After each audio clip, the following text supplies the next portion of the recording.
Let's do this shit. Doom, doom, doom, doom, doom, boom.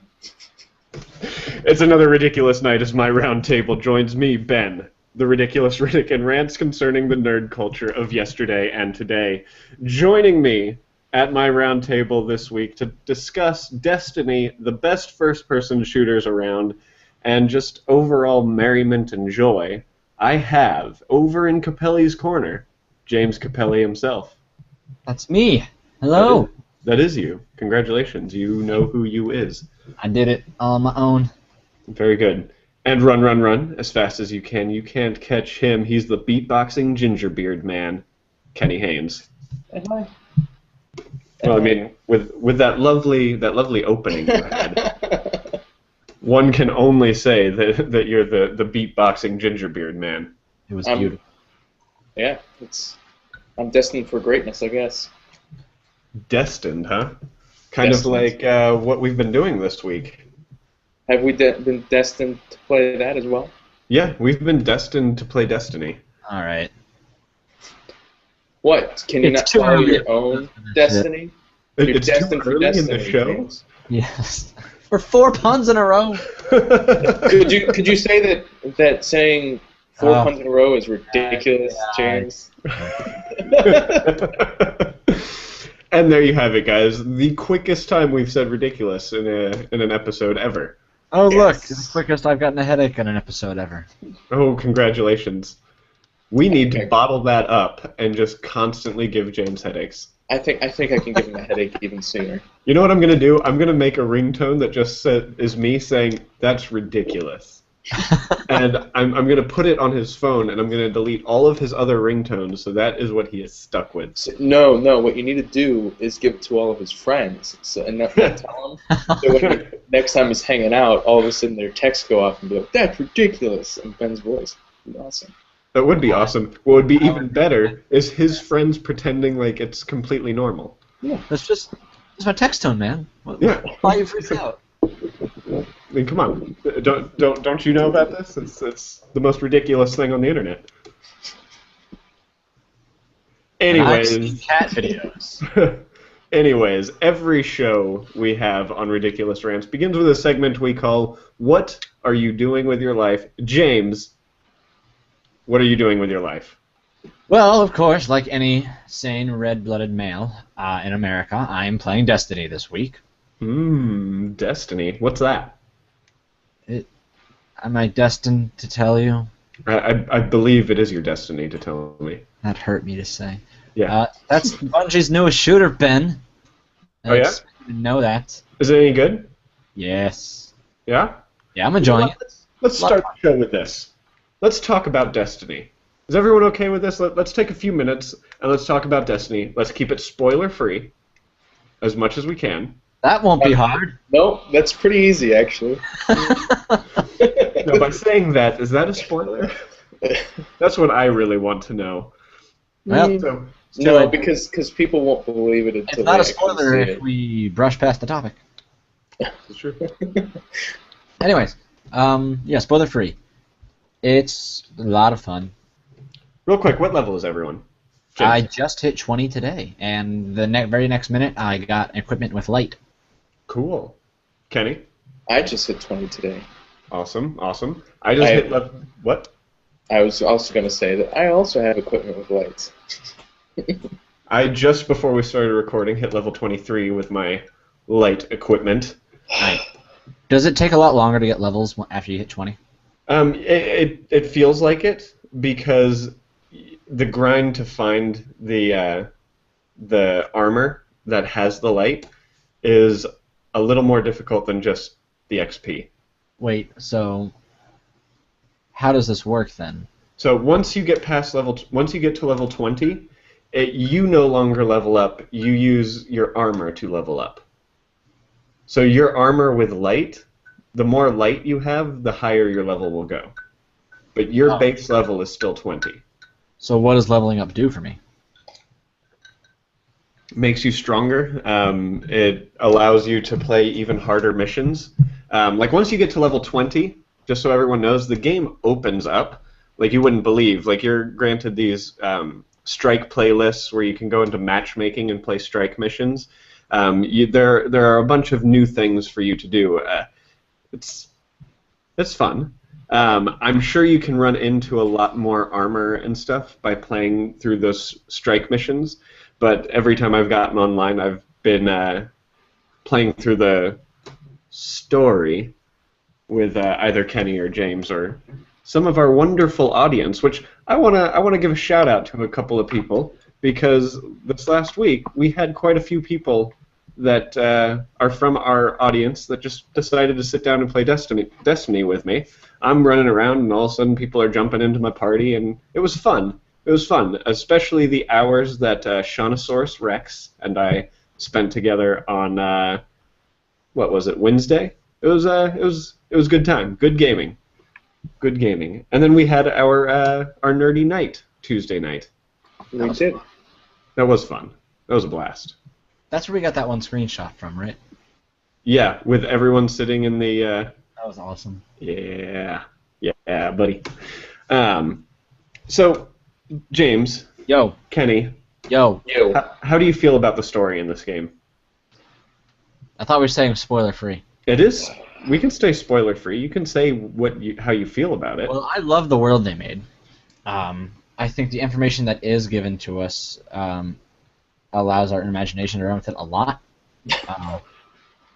So I like that, especially in I this week I also just finally started my D&D campaign, which the whole story, the whole world they made is completely custom made. So the whole gist of creating a really cool world with all this interesting lore and weird races and stuff like that is really cool, and I'd say they've done a damn fine job of doing that. It'd be even cooler if they explained where these weird races came from. They will. Eventually. Eventually. They've got 10 years and 4 games to do it. Yep. We'll see. Maybe see. they will, maybe they won't. How do you feel about it? I don't know. I want a little bit more out of it. A little disappointed. It's such a good game, and yet there's so many bad things about it. I don't know. I do have to agree with you. You know, I read a review on www.gamespot.com, little-known website on the internet. Shouldn't you start that with http:// // For the people out there that are also using AOL for their email, James, yes. Oh, Start okay. with HTTP. Yeah, see, there we go. No, but the review went up for Destiny, and the reviewer gave it a 6 out of 10. And at first I was like, oh wow, 6 out of 10. That's all he gave it. But I went through and I read the review, and everything he said, I completely and 100% agreed with. And it was overall an awesome review, I thought. The game is a lot of fun. Like, I can't put the game down. I have a blast playing with it, and I'm going to continue having a blast playing it. But there are some things missing from it that I need in a video game, especially since I play video games for the story, not necessarily for the multiplayer. Right. And this Destiny is kind of missing out on a little bit of the story aspect, but I believe that they do have plenty of opportunity to give me the story that I want. It's not like I went into this game thinking it would be a lot like Borderlands, just a slightly more serious version of Borderlands, and it's not what I got, which is okay because what I got is still fun, but even Borderlands had more of a story woven into it than Destiny does. I would say Borderlands story is pretty woven in. Like, it's a simple storyline, but everything that you need explained is explained. And well, I mean, in the first game, sirens are not explained. Yeah, but that's one or two pieces that they leave, which is always expected out of video games that are going to continue on. But they also hint at it, like in Borderlands 1 and 2, they hint a little bit more, and the importance of it. It's like, oh, well, there's only going to be this many sirens alive at the same time. It's like they acknowledge that they're not answering a lot, but they give you enough to make you curious. Yeah. Not just accept that it is. Like Where- in Destiny, we just accept, oh, there are 3 races of Guardians for whatever reason. Okay. Well, and that's the thing, is that it'd be easier to accept certain things if they gave us anything. Yeah. But they really don't give us anything. They've set up this world, and that's all they show you is that world in that present time, as if you woke up with amnesia today and just started living a life. Like, you don't know what's going on. Like, you'd ask about the past. Like, there's not much given about that other than worlds expanded because of the traveler. Like, you're not. That's all you're given. And then it's like, okay, worlds have expanded and lives have tripled, and darkness has come in. That's not a lot to go on to play a game just with no information through the whole thing. I still don't know what light is. Yeah, I don't either. Yeah, I mean, and that's as simple as that. They could have given us a little background on each race. That could have satisfied part of this. You can accept a little bit more. They could have given us a little bit more at the end, which then would satisfy that part that about the race thing. The more we play this, the more we get like a higher like Grimoire score, and like then it says it unlocks something on Bungie.net, which I think might be like a codex, like in Mass Effect where it explains stuff. Have you guys gone on Bungie.net to see if it does? No, I actually Not used yet. the Destiny app to look at my Grimoire cards, which is super handy and convenient. Cool. Did they give you a lot of information on things, or? Not That's really. gonna be a no. What? That's going to be a no. Yeah. And that's unfortunate because there's a lot of things because you're not given any information at all that as you play the game don't make sense. You're like, all right, well, why aren't these same people acknowledging that they're the same race? Or there are just big holes missing in things where if they explained a little would make that hole smaller. I did expect more of the Mass Effect kind of interactions with people. Like they would actually notice, oh hey, you're playing as a human. Oh hey, you're playing as a Woken. You're playing as Exo, and so on and so forth. Mm-hmm. You don't really get that. No, not at all. Like I would want. But again, it's the beginning. What really baffles me is that Halo was a really I thought the story in Halo was pretty well done, and was a pretty in-depth story that you got right off the bat. And this is kind of Bungie's not. So what I think they've done is, and I think the big holes are more or less unintentional because they're marketing this game as an MMO-like game with interaction between people and everything like that. So I think that what they're trying to do is merge the two traditional single-player and multiple-player online games through consoles and an MMO-type game, which is a really cool concept.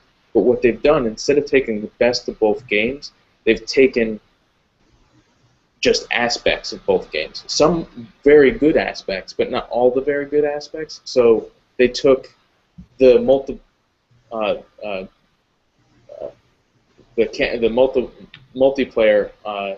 from console games, which is great. Like that, everyone loves playing those. But then they took, for the campaigns, they took the segmented stories and questing that don't with not a lot of background in the story from MMO games. So it's there's a lot of grinding in this game. That's an MMO though. Every MMO. No, but I feel like it's more grinding, and there's not enough to break up the grinding with story. That's how MMOs are kind of formatted. Here's the way I see it. What they did is they took their expertise of FPS design with Halo and all that stuff, and they did a great job with it. As we've said, it's a blast to play this game. Multiplayer is hands down one of the best that we've had in recent years. But they are fresh into the MMO world, so they kind of took what they had known which was limited, condensed, like singular levels, and try to put it in an MMO. So we have dungeons that we go to 5 to 10 times, over and over to do like different missions. We have, big expansive open worlds that feel empty because the only things we run into are enemies, not NPCs, not people to help along the way. Just find this beacon, listen to a voice who knows who they are. They're just people, and it's like it feels like they've built the world, but then can you put it like perfectly? It's like you wake up with amnesia. This is how it is. I'm not telling you what's going on because screw you. So it's like I don't know. It feels empty. That's how I feel It's hollow. I can see the different aspects that they've taken from both types of games. But what they should have done in making a hybrid is just not taking both types of games and putting it together. They should have taken the best of all of the games. The interaction from the MMOs and the ability to play like kind of dungeons and strikes multiple times, because that's an awesome thing from MMOs. But what they should have taken from regular console games is the storylines, because the storylines from MMOs aren't really solid, other than the videos that are put out to help sell the package of the game. I mean, there isn't as much depth in that storyline as console games, so they should have kept that. Right. Like there are really good aspects of console games that they didn't keep for some reason. Especially since they are marketing this to console gamers. This isn't a PC game where people know what to expect from the MMO. There are plenty of people that are going to be playing Destiny that are like, what is this? Granted, those same people are probably going to be the ones that only play the multiplayer, the Crucible, which is fine. But still, I feel like there are some missed opportunities. I mean, that being said, the game is phenomenal. It's gorgeous. The worlds are beautiful, like absolutely stunning. Kenny and I before we started this, we were playing the last mission, and there's a part where it's like I walk by it and I just have to stop to look at it, just because it is so huge and so beautiful that it's like, wow, this is awesome. And video games are art. I wanna roll it back. I wanna compare it to Halo. Like, not to say like which is a better game or something, but like let's compare like what made Halo a good game. Like we had no idea what to expect from it. Right. When you play the single player, it was very satisfying, and you're like, holy crap! I don't really know still who the Master Chief is, but he's freaking awesome, and I got to be him.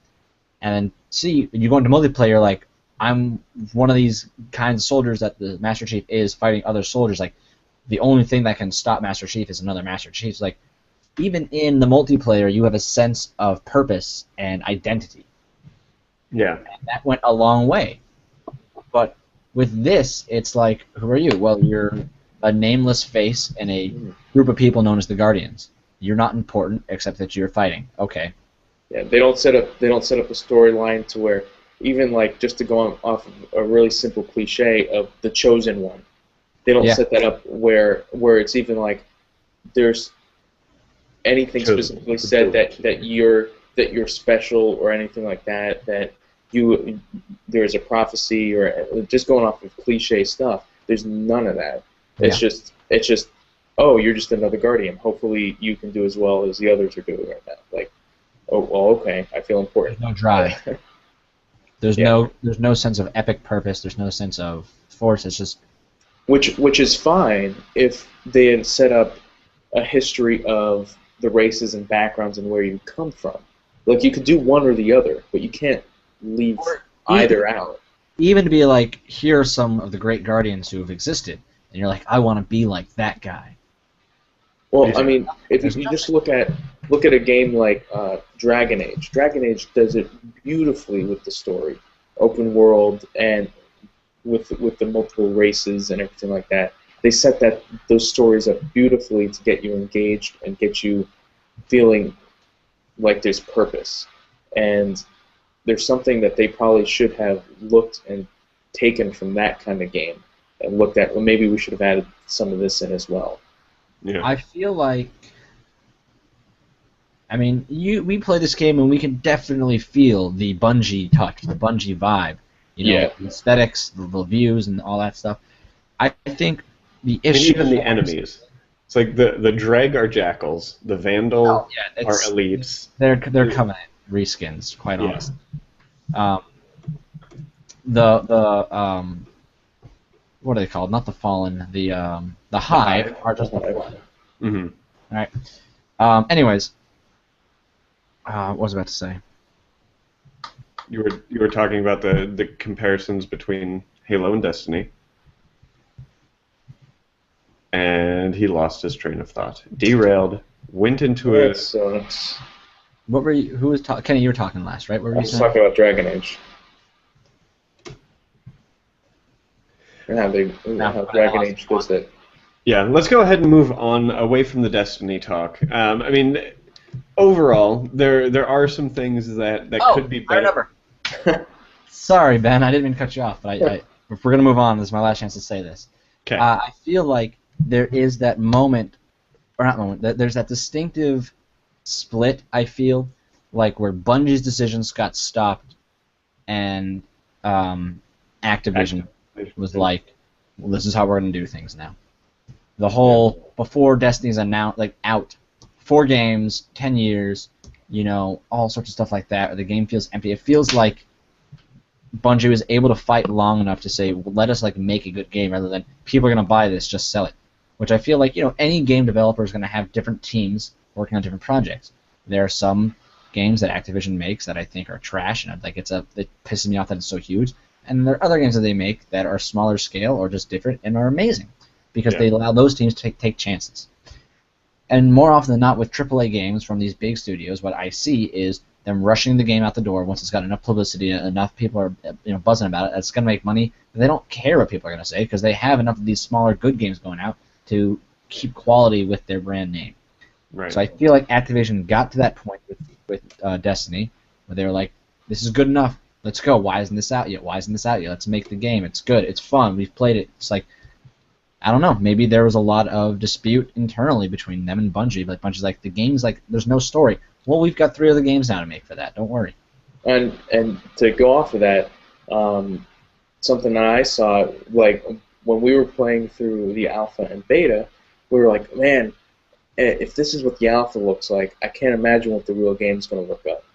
Yeah. And the only complaint I have now is like the load time, and those are things that you'd think, oh, they're putting these out to see how it works, and they'll probably make it better. I don't think they did.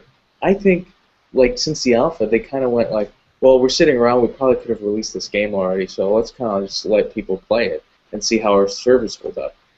I feel like they didn't, and I feel like it was balancing the numbers of weapons and stats and stuff like that. Yeah, especially the vehicles. I mean, the vehicles were definitely toned down a lot. Yeah, that's the only change I've ever seen is that the vehicles on the moon, on the moon map, is that they don't.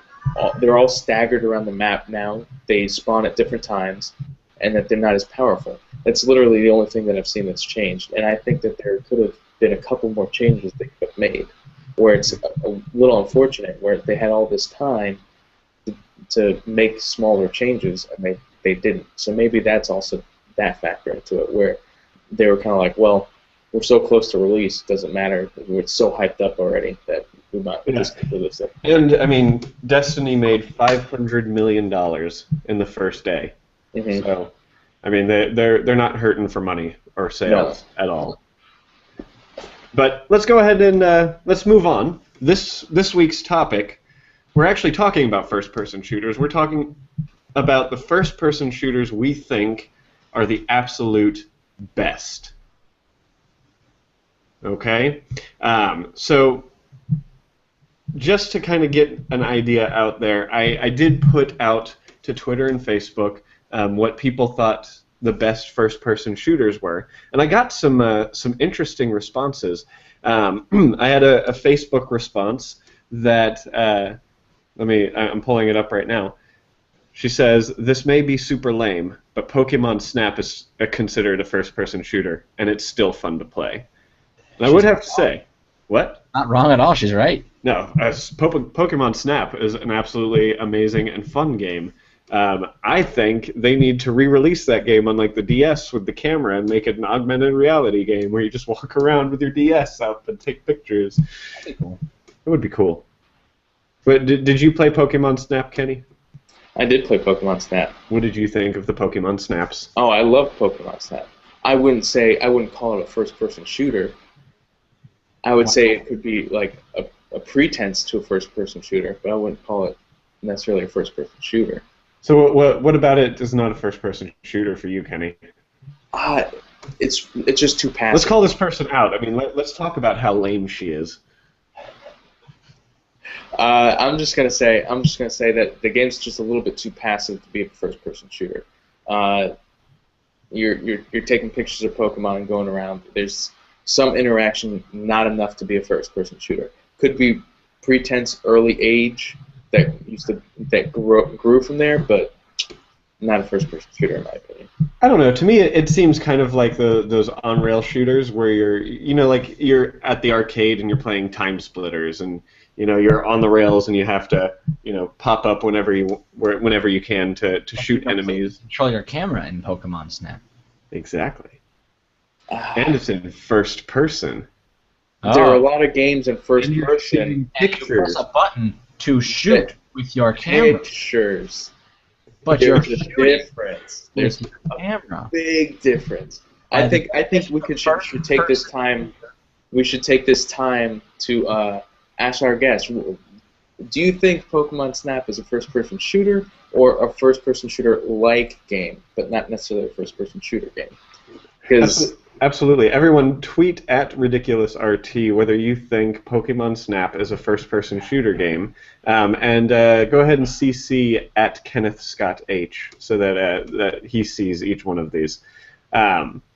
Another response that I got, and I have to agree with this guy. This is Caleb _Lira on Twitter. He said Star Wars Battlefront 2 is his favorite first-person shooter. He does put in a disclaimer that he usually plays it in third person, but I will let it count because you can play that game in first person, right? Which was generally the way that I played it, and that game was so much fun. Freaking love Star Wars Battlefront. I mean, James, how much time did we spend playing Star Wars Battlefront? Was that a game you and I played? Yeah. I played it with you too. But that's okay.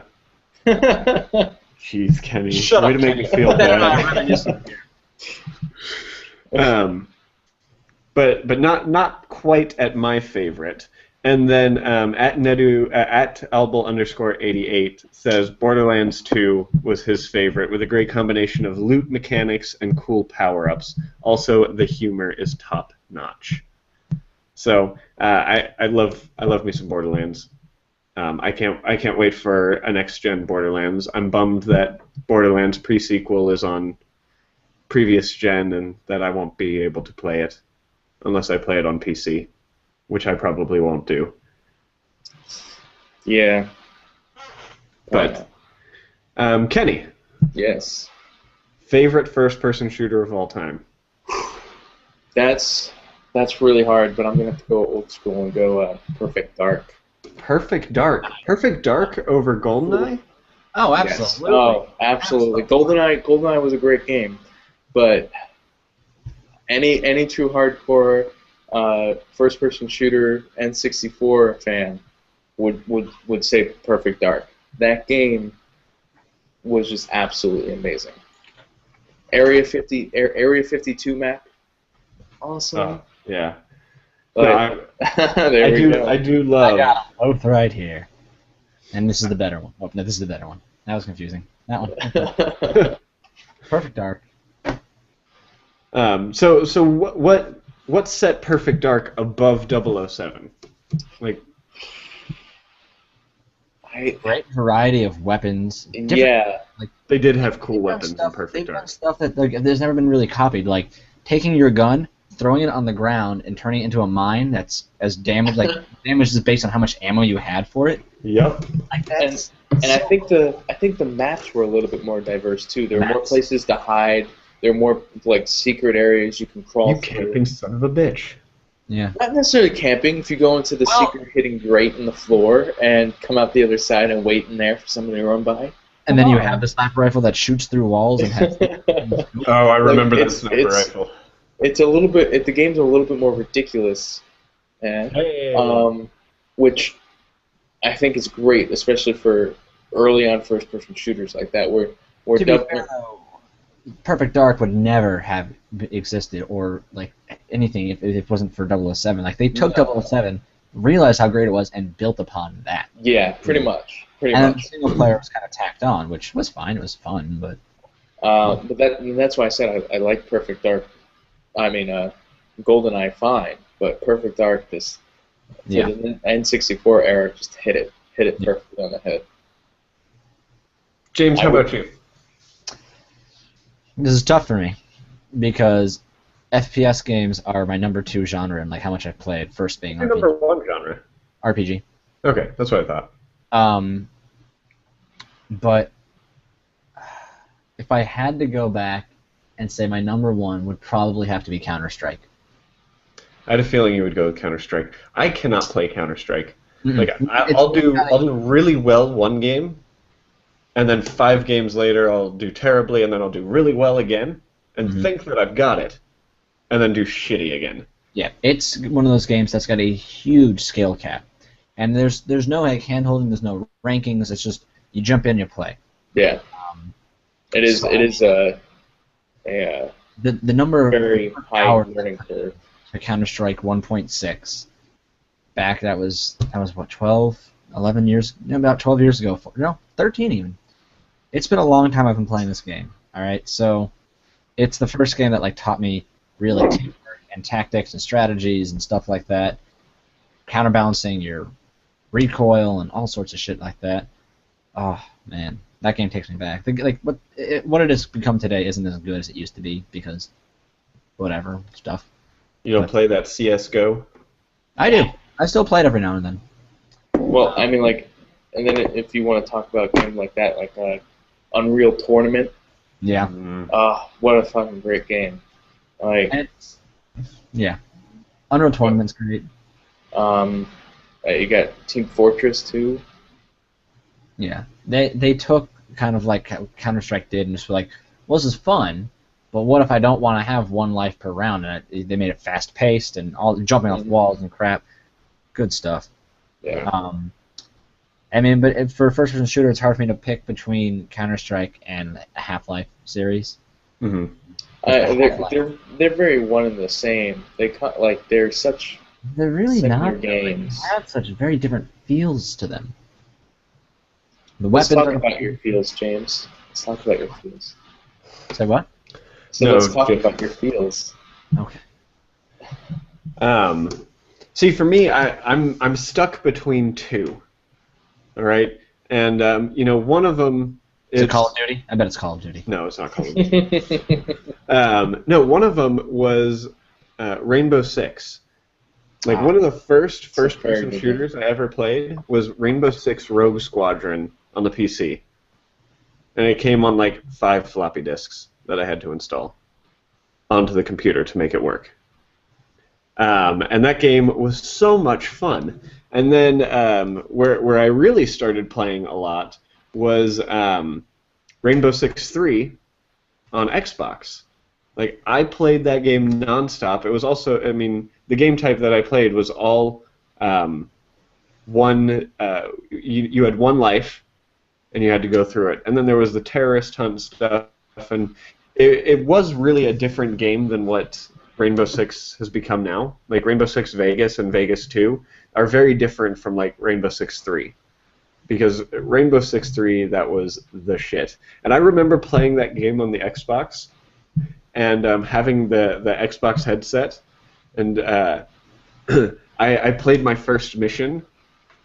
And rather than voice coming through the screen, voice was coming in through the headset. And, however old I was, Ben was like, oh my god, 6 is talking to me in my ear. He's not talking to me through my TV. He's talking to me in my ear.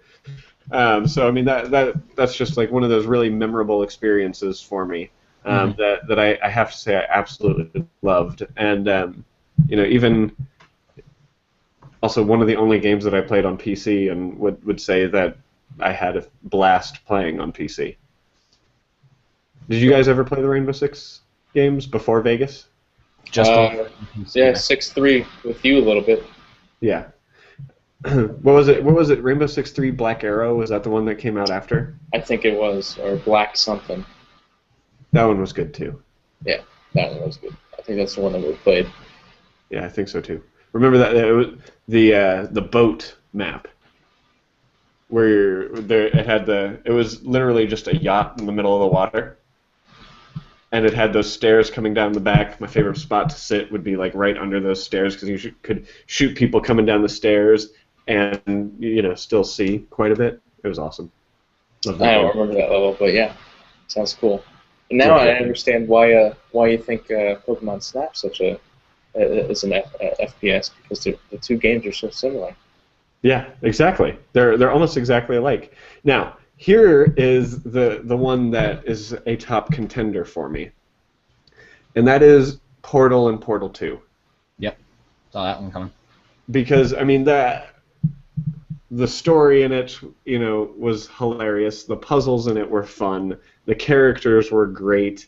Again, I'm a pretty big fan of that silent protagonist, except in the case of Half-Life. But I love Portal. I want more Portal. Portal is cool. And it's unfortunate that Valve doesn't know how to count to 3, because I don't think I'll ever see another Portal. I don't think a Portal 3 would be a good game. What? Why not? I think they have, with Portal 1, it was like just this little thing that they were like, oh, we'll release it. It's just fun, and it took off. The smallest little jokes became, memes, internet classics. So they made 2. 2 defined the world it was in. They pushed all the boundaries they could. It's like, where's there to go? Like, with how it ends.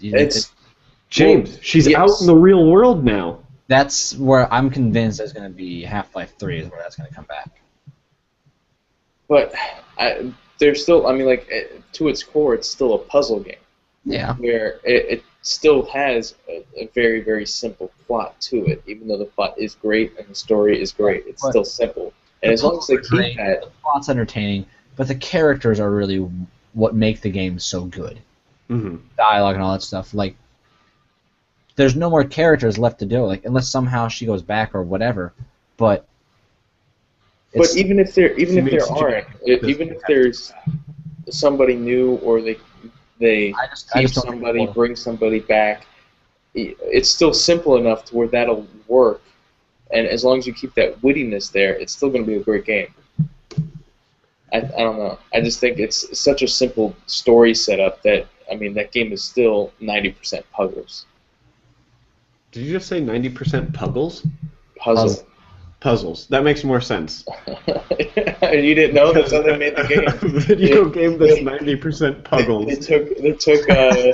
They took a bunch of puzzles, sat them down in front of a computer, and they came up with Portal. They just started shoving them into an AC vent and started popping out the other side. They're like, wait a second. The 10% that isn't puzzles are just the human voices in the game. The rest of it is pure puzzle. I think our first Riddickulous Rants t-shirt should be, the game is 90% puzzles. That would be great. Do you guys have anything you want to add to your favorite first-person shooters, though? Oh, man. There are so many out there. We've got to talk about Halo. Well, absolutely. Halo kind of launched first-person shooters into the console space and made them... I really think Halo is what made first-person shooters popular the way they are today. Yes, yeah. It was the biggest influence. 007 is what really started the genre. Right. Popularity. But Halo was the next defining moment. Halo and the Counter-Strike. And that's where it kind of branched, I feel. Where you get the more technical, I don't want to say gritty, but the little things. in Valve stuff, and you get the more grandiose sort of feel from what Bungie did. Mm-hmm. And I feel like that also is where people split from PC to consoles. It's like the people that were really interested in the realistic fine-tuning of, weapon keeping stayed on the PC, and then the people that were like, oh, well, I kind of like how easy and simple this is, and it's fun, and has a good story, they went on to the console space. Right. Yeah. Another game that we can't leave out, though, are the 007 games for the Xbox, the original Xbox.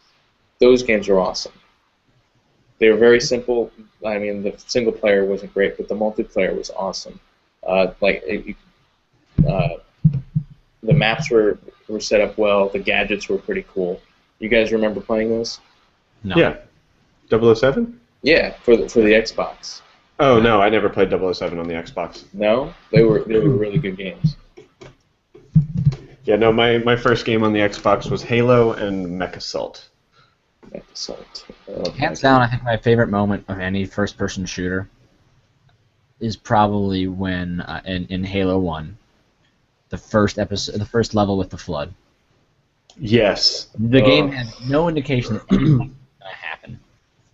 It's the first time you start to grasp the big picture of what's going on, and the way they do it through the screen with putting the soldier's helmet chip into his slot. Just made it even more terrifying. Yeah. Oh, it was so. And then they're there, and you're freaking that shit out. I played that level at 1:30 in the morning. Little 6th grade old James. Oh, 6th grade old James. 6th grade old James. Who knew he would grow up one day to be a mathematical genius? 6th grade old. Right. Cricket.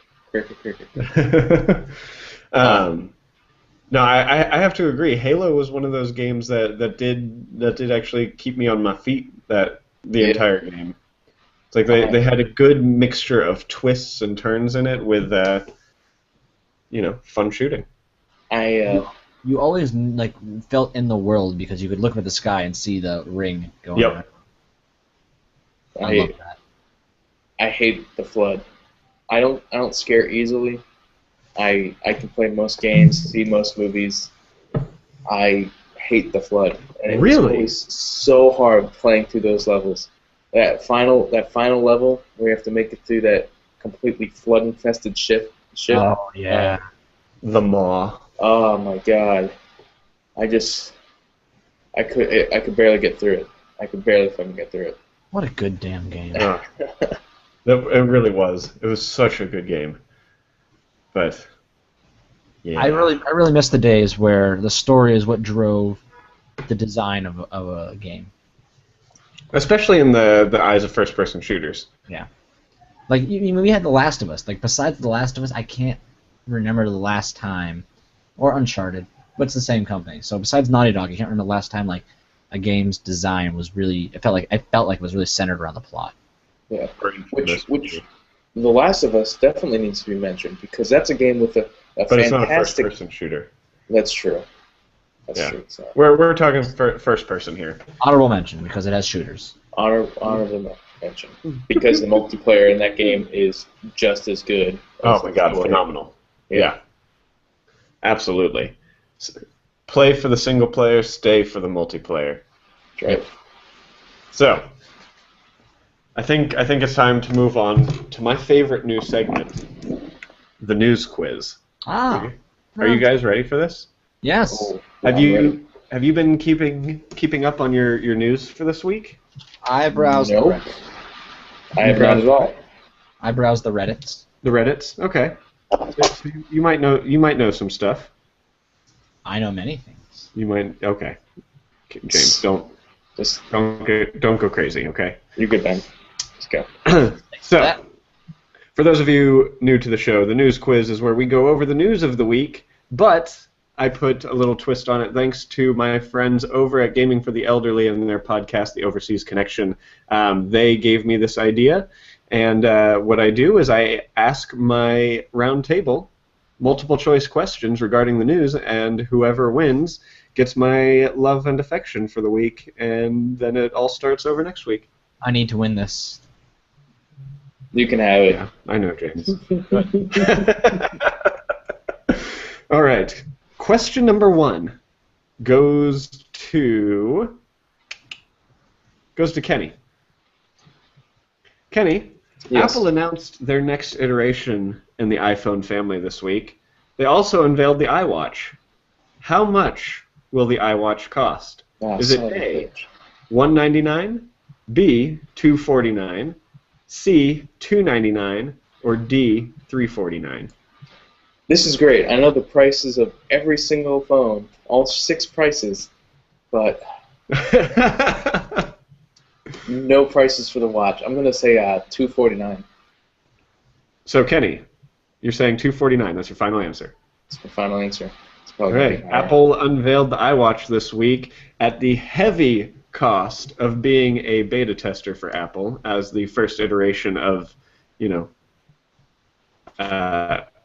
iWatch will cost $349. Damn. This is Apple's first step into wearable hardware. What do you guys think about this price? It's way too high. I won't be buying it. Would you have bought it for $249? No, that's not what I'm saying. That's what the price I thought it was going to be. Yeah. I mean, James, I know you're not the biggest Apple fan, but doesn't this seem like too high of a price? Of course.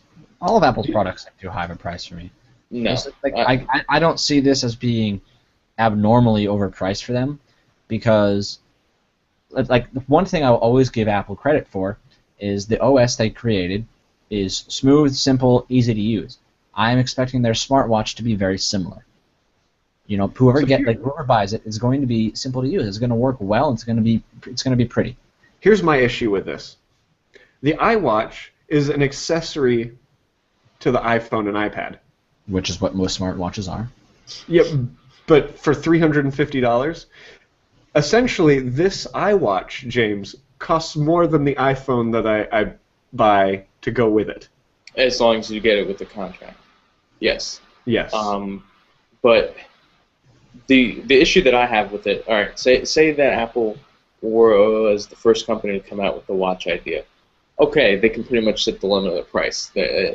But there are so many watches out there that are already great to use. Like the Pebble 2 is a fantastic watch that can be used with an iPhone. Like, it is a very good watch, and I don't know the exact price on those, but I guarantee I don't think it's that high. Like $150. Yeah. And that's for the Pebble 2, the new one. I think, is the 2 out yet? No. No, it's coming out soon. Yeah. So you can wait a little bit. The Pebble, it's still going to be cheaper than that. So and there's no real difference. There's no difference as, say, if you went with an Android phone where you're getting a cheaper quality product. Android phone, you can pretty much customize it to be as simple as you want. So that's the issue that I have with the price. Yeah, I agree. James, question number 2 goes to you.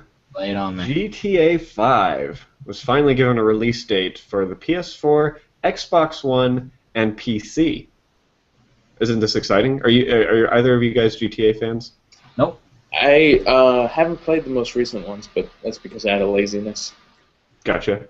I've never been very much into GTA. I honestly think that's why I couldn't get into Watch Dogs, because it felt too much like GTA. So it was given a release date. James, what is the Xbox One and PS4 release date? Is it A, November 11th, 11/11, B, November 18th, C, January 20th, or D, January 27th?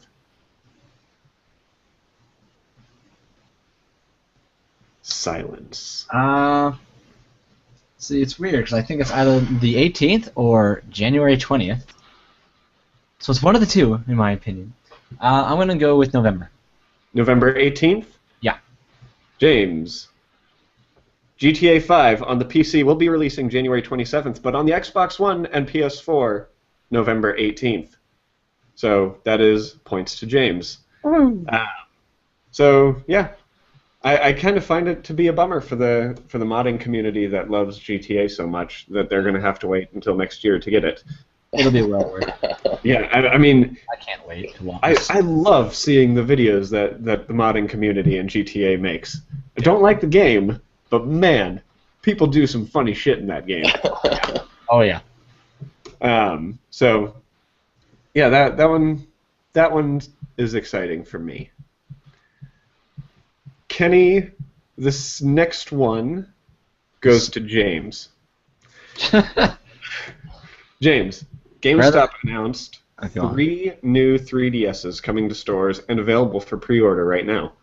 Which of these is not one of the custom 3DSs? Is it A, a Persona Q 3DS? Is it B, an NES 3DS? Is it C, an N64 3DS? Or is it D, a Super Smash Bros. 3DS? Well, I've heard of the NES one for sure, which makes the N64 a lovely red herring. But I've also heard nothing about a Persona. You say Persona Cube? Persona Q, the letter Q. Q. Yeah, I'm going to go with the N64 one. GameStop announced 3 new 3DSs coming to stores and available for pre-order now. They are the NES one, which is actually really cool looking. It looks like the classic NES controller. Yeah. I like it too. They announced 2 Super Smash Bros. Ones, a blue one and a red one. And they announced a Persona Q, which is really quite beautiful looking and purpley, and it looks like a deck of tarot cards, which, you know, for fans of Persona, you know why that's awesome. Kenny, James just pulled ahead of you 2 points to nothing. You have this question and then the bonus question to get ahead of him. And here is where I give you the stupidest question I could have come up with this week. Burger King in Japan announced what oddity for their food? I love that you made this a question. Is it A, black burgers, B, purple ketchup, C, green French fries, or D, a red fish sandwich? It's got to be the black burger.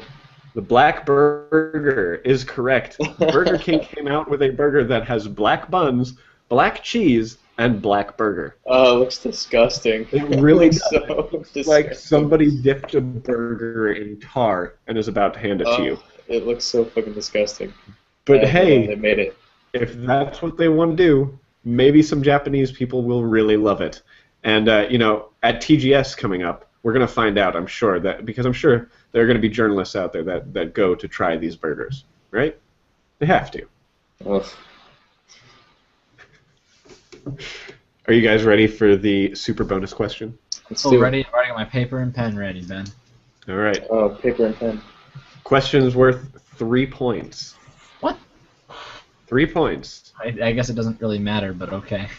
It doesn't matter. You're right. Because this is just for my love and affection. Remember, just remember, if you don't win, I will hate you for the entire week. Sure. Good. Okay. This week's question: a Teen Titans television show is rumored to be in the works, a live-action one, mind you. Who is rumored to be leading this awesome superhero squad? Is it A, Red Robin, B, Red Hood, C, The Flash, or D, Nightwing? I'll give you guys a few seconds to answer. And while you guys do that, let me give you a little background on who everyone is. Red Robin is the current comic book lead of the Teen Titans in the new 52 DC. He is Tim Drake. Pretty awesome Robin. Pretty good at the leading stuff. Red Hood was a Robin that unfortunately passed away, and then came back to life as the Red Hood. He's Jason Todd. The Flash, he's red, so why not? He runs really fast. He's got another. There's the Kid Flash. He's fast too. And then there's Nightwing, one of the coolest Robins, Dick Grayson, and also has his own comic. Unfortunately, Nightwing is over, and I don't find Grayson to be as good, but you know, Nightwing is still awesome. So, James, let me see your answer. James answers with the letter B, which is Red Hood. Kenny, let me see your answer. I can't actually see it. It says Nightwing, I think. Is that what it says? Yeah. Okay. The Teen Titans will be led by Nightwing. Damn it! In this rumored television series, which I think is definitely an interesting run. I'm interested to see if because the show is rumored to be called Titans, so they're taking out the whole teen part completely. Which I feel like that would have been good to know, because the reason I didn't pick Nightwing was like he's absolutely not a teen. Well, neither is Red Flash, Hood. The Red Hood, Flash, Red Robin isn't a teen really. No, good point. Like they were all teens at one point, so if they I was doomed as soon as you made it a comic book question. It was a television question. No, it was a comic book question. No, I'm actually really excited about this TV show. I mean, I really hope it's something that happens. It sounds like they're going to be adult Titans, because that would be pretty cool. There would be. See some Starfire and some Nightwing and some Beast Boy and some Cyborg. That's what I really want. I want to see some Cyborg. See, because I think if Nightwing is leading them, it would be lame if it were Teen Titans.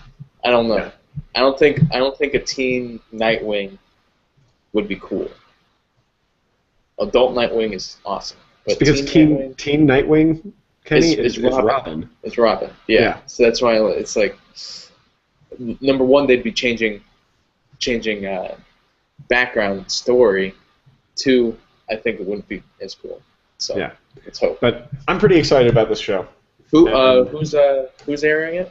I honestly don't remember. I was looking at the question. I looked at the news story very quickly, and I'm like, oh, cool. And then I saw who might be leading, and I was like, even cooler. It'd be cool to know who's airing it, just so remember to actually watch it. Pretty cool show. Akiva Goldman's heading up the TV show for TNT. TNT. It's Dynamite. Wow. Well, yeah. Well, I guess they're finally jumping into the comic book game.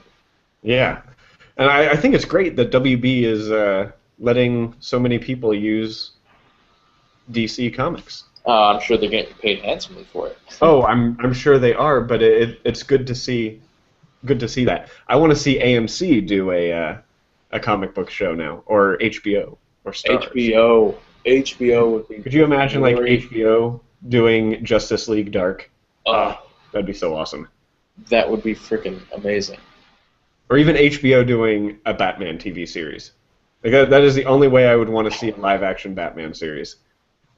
They would do it so well. Yeah. And then you can give Netflix. I think Netflix would do Green Lantern pretty well. Yeah. I think that could come out pretty well. Yeah. Hopefully it's stunningly silent. Yeah. You're talking about stuff I really have no. Well, I mean, like, comics have been in the movies for so long now. It's finally like bring it to TV. Come on. Yeah. The only like superhero that I would love to see come to TV, besides like that we have movies about and all this stuff, is the Flash, and that's already happening. So we'll see how that goes. So he's just disappointed now for the rest of his life because his ultimate superhero is already going to be on TV. Darn. I hate when that happens. I'm actually really excited about the Flash TV show too. It looks really good. Yeah. But James, you don't watch Arrow. You need to watch Arrow. I do. I know. I just like every time I'm like, do I have enough free time to watch a TV show right now? Yes. Should I start watching Arrow? Yes. And then I like think about it for like 10 more minutes. It's like, oh, well, it's going to be another hour per episode almost. Everyone on Twitter, tweet at Sarah _Capelli. That's SER_CAPELLI. Why he should watch Arrow and why it's one of the best shows on television right now. In the meantime, guys, it has been another ridiculous night. Be sure to follow us all on Twitter. Like I said, you can find James at Sarah_Capelli. You can find Kenny at Kenneth Scott H. And you can find me at Ben Riddick. Don't forget to follow the podcast at RiddickulousRT and the website at NKRProd. Every Sunday, this show airs at 7:30 Pacific Standard Time, and you can catch it live at www.nkrn.org/podcast live. Be sure to tweet us your questions, your comments, your concerns, what kind of tuna you put on your sandwich. Any and all of those things are okay to tweet to us, and we might read them on the air. Otherwise, guys, it's been another ridiculous night. Remember, you can't spell ridiculous without Riddick. You jackass.